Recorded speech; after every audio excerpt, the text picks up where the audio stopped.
Isaías 35. Examine Isaías 35. Isaías 35 começa dizendo que o deserto se alegrará disto. Disto o quê? Isaías 35 está falando de um evento que irá acontecer na grande tribulação, quando o anticristo tiver permissão para dominar sobre as nações. Então Deus levará a sua igreja para um deserto, descrito ali em Oséias capítulo 2 e o verso 14.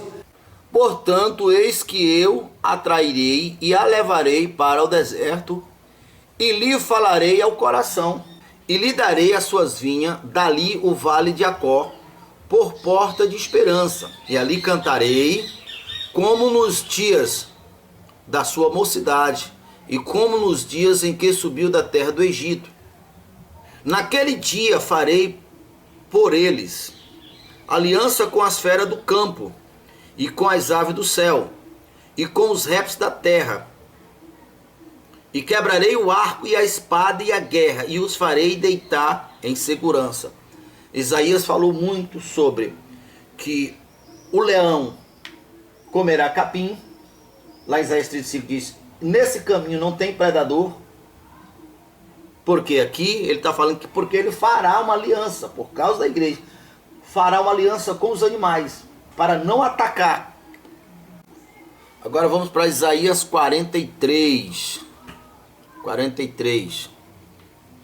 Aqui no verso 14. Assim diz o Senhor, o vosso Redentor, o Santo de Israel. Por amor de vós enviei a Babilônia, e todos fiz descer como fugitivo.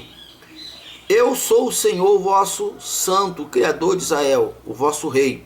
Assim diz o Senhor, o que preparou no mar um caminho, e nas águas impetuosa uma vareda. Está falando de quando ele abateu os soldados de Faraó.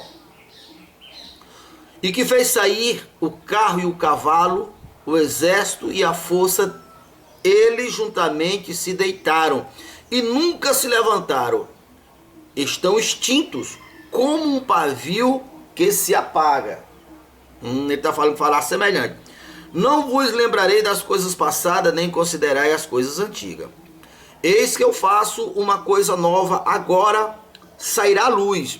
Porventura não percebeis? Eis que porei um caminho no deserto e rio no ermo. Vamos entender. Jesus é esse caminho.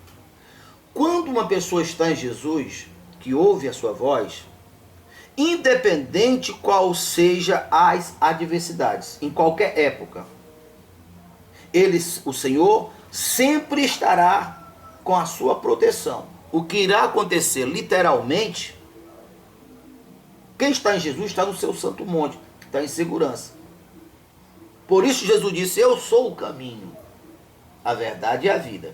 Ali quando ele disse, eu sou o caminho, ele estava apontando exatamente para essa profecia e para que a gente entendesse que Deus sustentou o povo no deserto e fez caminho no deserto. Isaías está acabando de falar. Sou o caminho e a verdade. As tuas verdades é escudo e bloqueia o mal. Salmo 91. É a mesma coisa que Apocalipse 12 fala, que Deus dará asa de águia à sua igreja e conduzirá a sua igreja também em segurança para um deserto. Olha aqui em Apocalipse 12.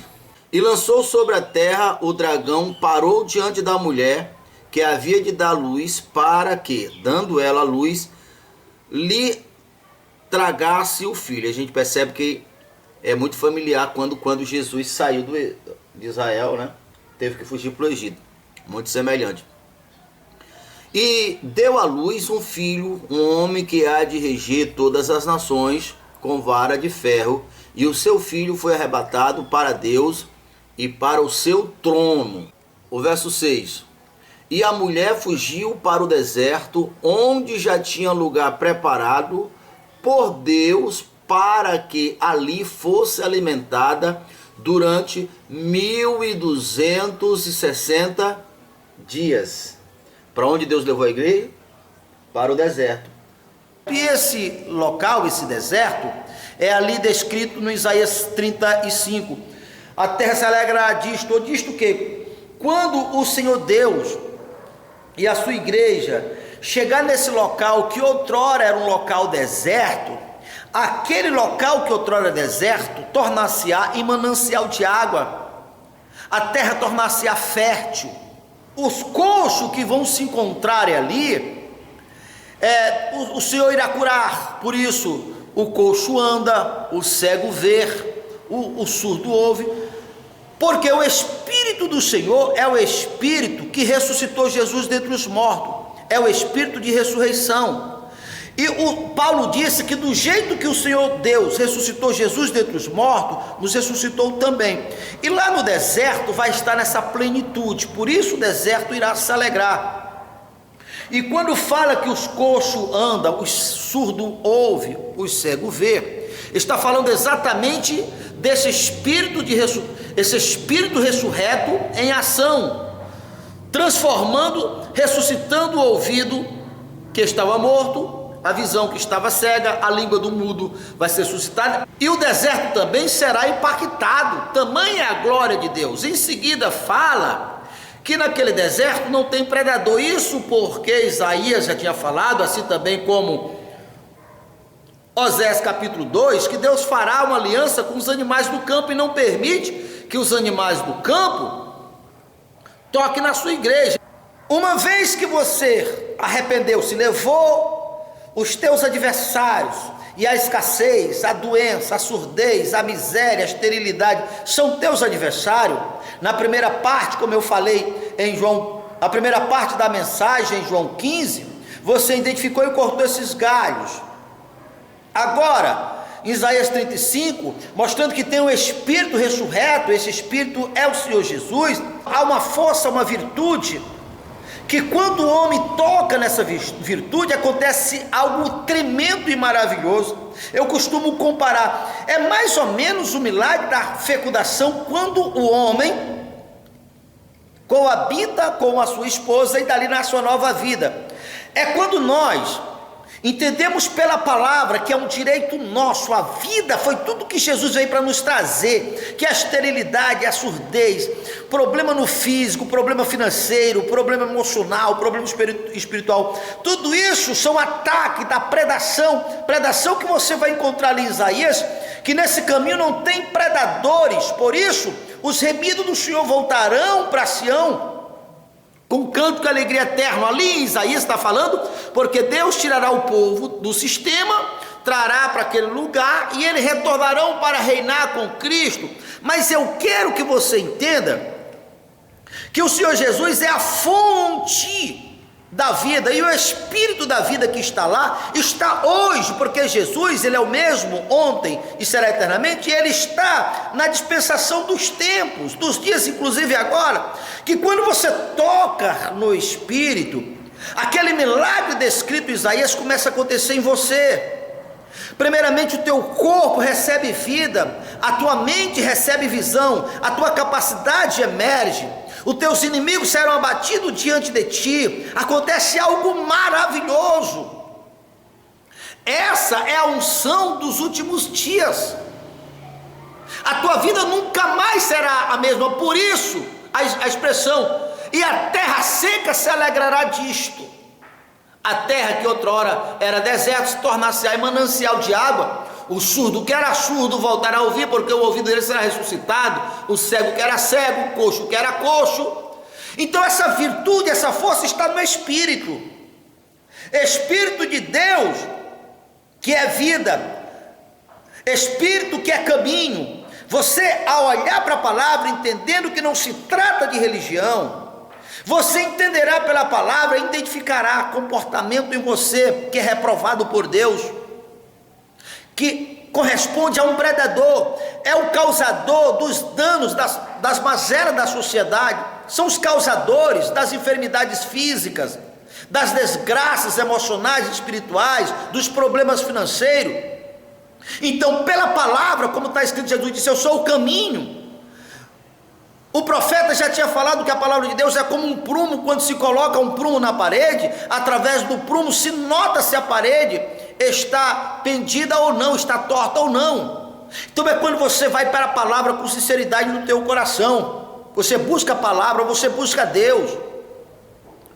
Deus ilumina teu entendimento, o que não era possível, porque o Deus desse século tem cegado o entendimento dos incrédulos para que eles não vejam. Então, lembra que Satanás, ele é o príncipe das trevas, ele atua, ele tem êxito aonde não há clareza, aonde não há luz, aonde não há conhecimento. O meu povo sofre porque ele faltou o conhecimento. Errai se não conhecer as Escrituras nem o poder de Deus, disse Jesus.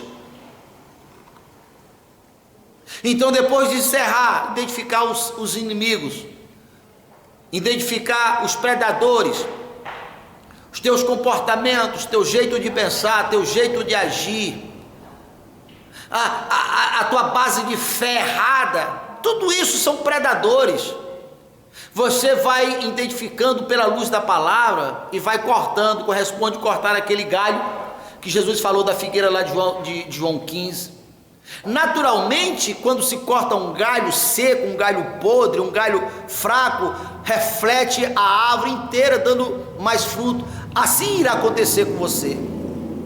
E agora você, de galhos cortados, só vai restarem os galhos bons, e você vai nessa água, nessa fonte, aquela água descrita lá em Salmo 1, que ele diz que uma árvore plantada à beira de um riacho dará o seu fruto no tempo certo. Esse ano será diferente. Esse ano será diferente. Não apenas porque simplesmente você veio a uma igreja, passou a virada do ano em uma igreja, mas porque você levou a palavra de Deus a sério, porque você entendeu que não se trata de religião, e você vai abater teus inimigos, você vai abater os teus predadores. Nesse caminho não tem predadores, não tem predação.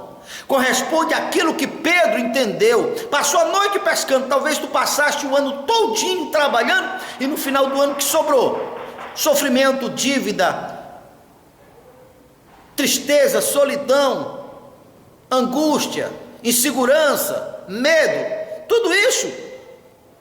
Pois é, mas tudo mudou na vida de Pedro quando ele lançou a sua rede sobre a palavra do Senhor Jesus. A mesma coisa, como Davi disse: a tua palavra é lâmpada para os meus pés.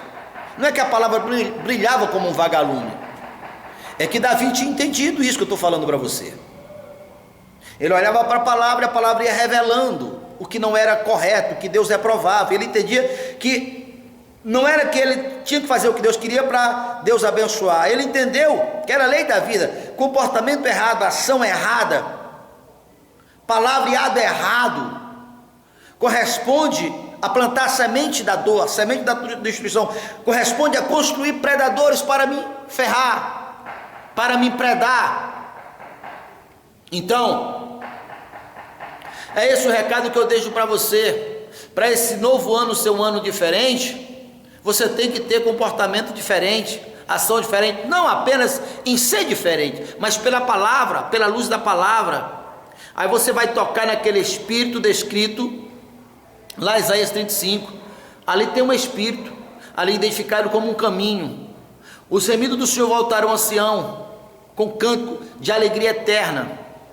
O gemido do Senhor é aqueles que foram tirados sua culpa, sua dívida. Toda ferramenta preparada contra vós em juízo, vós as condenará. O Senhor Jesus retirará de você o seu pecado. O pecado é o selo que dá direito de cada um que tem um pecado, torna-se propriedade do diabo. É o que está escrito na primeira carta de João, capítulo 8, capítulo 3 e o verso 8. Então, eu sei que vai ser uma bênção. Creio eu que ele não tinha consciência que Deus tinha dado uma promessa para ele.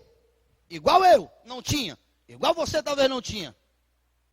Deus prometeu mudar a vida de quem confia nele.